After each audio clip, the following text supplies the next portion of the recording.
leading on from that, I had a interesting experience the other day.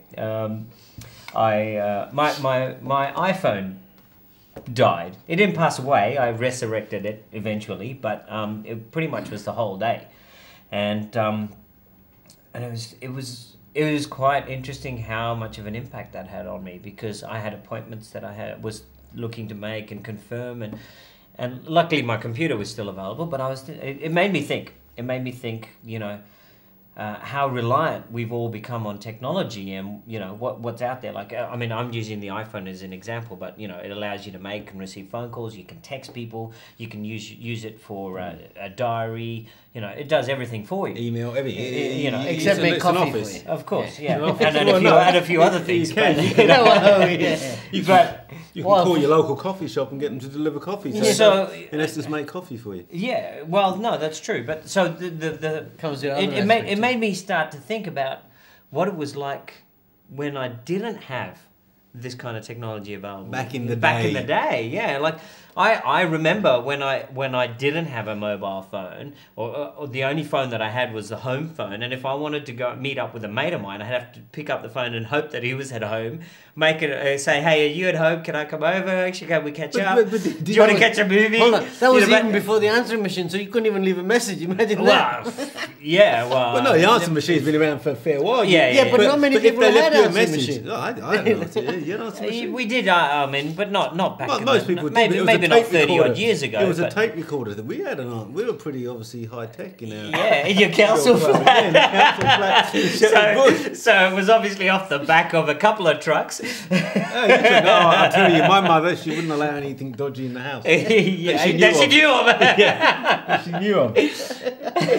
But so I just thought, maybe it'd be interesting if we talked about, trip down memory lane. Yeah, you could Back to the Future, so to speak. What was your first mobile phone?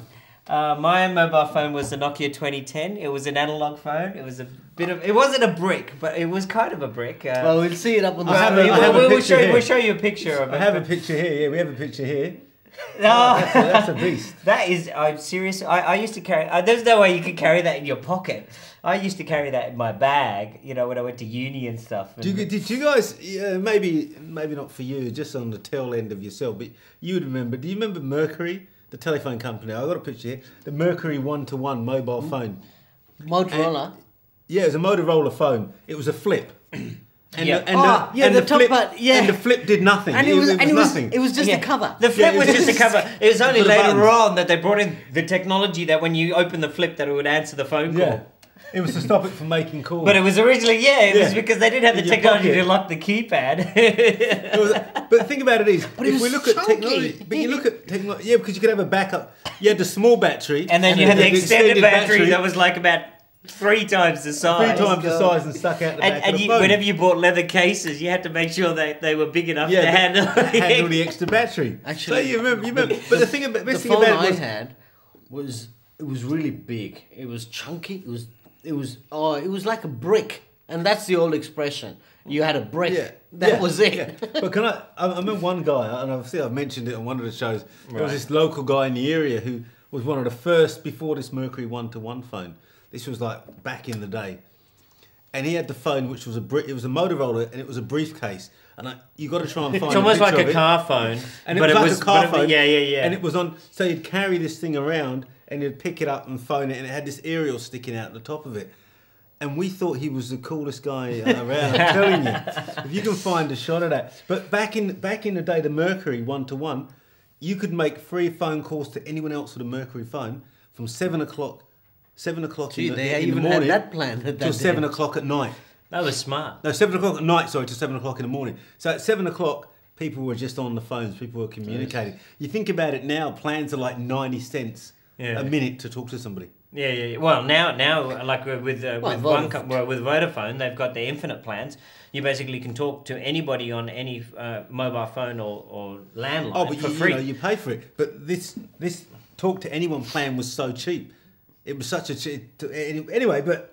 Let's get back to computer-wise. Okay. I found another one of the Commodore 64. Which is the most popular PC or personal computer of the 80s. By the way, for people who didn't know what PC stood for when it came out, it's actually for personal computer, if you didn't know, because a lot of people still don't know. Why is it called a PC? It was amazing. It's personal computer. It's personal computer. Did you have one of those Commodore 64? I did.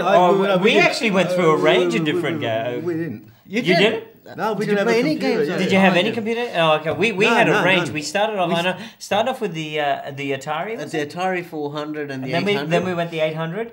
We had the Amiga. All these pictures will be up. Yeah, we'll put up these pictures. What's this Sinclair ZX80. Oh, mate. Oh, man. I think recently they celebrated, I read somewhere, 30th anniversary. It is so small. See the iPad? It was smaller than an iPad.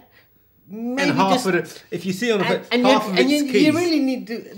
Anyway, have a look at it on the screen. It's funny though.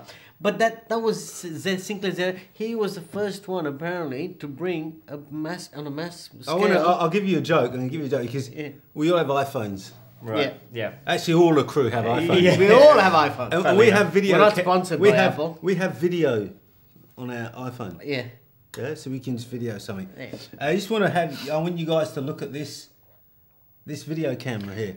Because this was the video camera of the day. That looked like the 16 mm. 16 or the 8mm? No, the 8mm, wasn't it? The 8mm, the Handycam? The Handycam. Back in the day.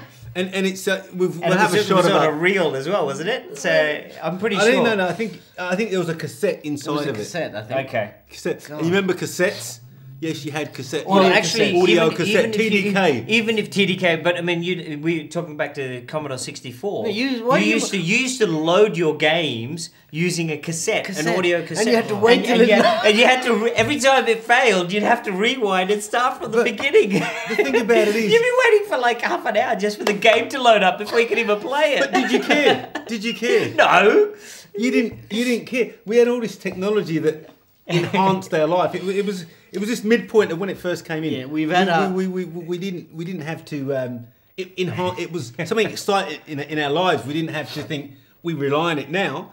As but you said, if the phone goes out, well, this is it. You know, so many. Okay. Let's be honest. There's kids. The kids of today. When we talk kids, maybe starting from maybe say from 10 upwards. This is all they know. They know computers. They know Facebook, Twitter. Mobile phones, iPhones, not even mobile phones, iPhones, smartphones. Sorry, yeah. That's all they know, and they'll be like, "What the hell are these people going on about?" But how's this okay?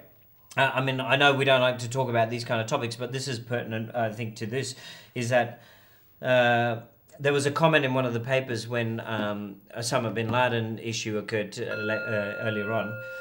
There goes the time. But I'll just finish this. And one of the comments in the paper was, there are kids out there who are asking, who the hell is this Osama guy? Yeah, because it was 10 years ago. Yeah, exactly. They weren't alive when it happened. And it's crazy to think that's how quickly time goes. Anyway, we better wrap up. Better wrap up, guys. Well, yes, we do. You get to finish. What do you got to say? Quick word. What have I got to say? Well. Yes, we're going through a process of this technology change, right? But it is fun to think back what we had fun with and what we had to put up with. And then now we just take it for granted. Yeah, and I think that's something we really need to look at, is not take it too much. Yeah, I mean, but it's all fun. It's all fun. You can play with toys. I mean, I'll quick. I mean, I wasn't a major tech, but I used to have my mobile phone and my file of facts. I'd flick through my file of facts and type the numbers into my phone. I used to love it. Now it's all in one. Well, look, basically for me personally, I mean, I think it's, I love technology. I'm a tech guy, and I use it very, very frequently. I think, of course, it's enhanced our lives, but I also think that we need to remember that sometimes we lose certain things because we put too much emphasis on the technology, that we lose certain abilities. I remember the days when I could rattle off people's phone numbers. Try asking me that now. I could tell you my family's phone numbers, and that's about it. I used to be able to, if someone asked me, "Oh, what's the number of so and so?" and I'd be like, "Oh, yeah, blah blah." I remember that. I remember them back in the day, because you always had to type it into the phone, but not anymore. Also dates. What about when you go on a date? Meet a girl at a club or something like that.